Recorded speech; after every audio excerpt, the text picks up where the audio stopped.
Hello, I'm Dr. Maury Markman from City of Hope. And in this week's segment of Minutes with Markman, I would like to continue the discussion I began last week on what I label a crisis in scientific peer-reviewed publications.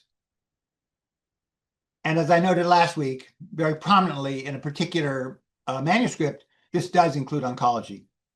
There are many factors that can be cited to have contributed to the disconcerting state of affairs, including, I start on the positive side, the rapid, positive, and dramatic increase in the number of individuals, organizations, and countries involved in biomedical research. This is a positive. The virtual revolution in our understanding of the biology, the molecular biology, the pathophysiology of cancer and other diseases, leading to novel research, novel therapeutic strategies, and critically important clinical investigative efforts, all requiring publications in the peer-reviewed literature. And of course, one must add the dramatic expansion of pharmaceutical and diagnostic companies creating new products requiring research efforts and, again, subsequent publications in the peer-reviewed literature. However, on the not so positive side, this has all resulted in the explosion of new journals, including an increasingly large segment that has been described by some as predatory journals. And I don't believe I need to go any further now into what it means to call them predatory. Most of these, not surprisingly, are online, although again, online publication has been used very widely and very appropriately all over the world to make it possible for so many more individuals in so many more countries to see the literature, but it has a negative side.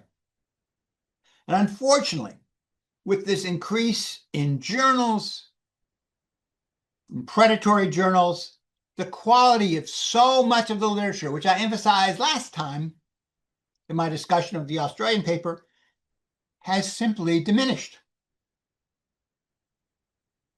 along with the questionable reasons for even the publication venues in the predatory journals. And one must add to this the increasing, overwhelming number of requests of potential scientific reviewers who, again, were before and remain now voluntary, who are often asked, because I use myself as an example, 2, 3, or 4 times every day, and maybe double that number every day, to review a potential paper, often from journals I've never heard of, topics that have nothing even remotely to do with my own area of expertise, often of extremely poor quality, of no value to the scientific literature, and very importantly, of no value to the potential reviewers in terms of their own careers, their academic advancement, or time management. That's where we are. And finally, one must add the increasing complexity of the science, including laboratory techniques, and very importantly, incredibly complex statistical methods that are beyond the expertise of an increasing percentage of reviewers. With all of this, it is difficult, and I'm using probably an inadequate word here, to fathom simply how the peer review process of old can realistically be considered to be functional at an acceptable level today. And of course, no discussion of scientific effort in 2025 and beyond can be considered complete without serious, at least mention, of the disrupting effects of artificial intelligence. And to be a bit sarcastic, or perhaps more than a bit sarcastic, there is no need to conduct any laboratory investigation, experiments. There's no need to conduct any clinical trial or clinical investigative effort or review of charts.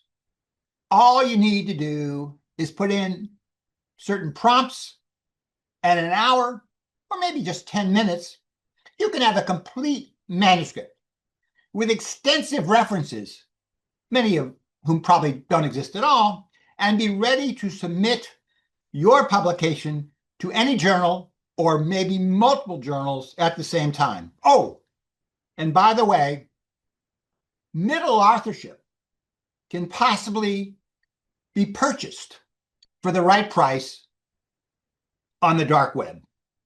Scary? You bet.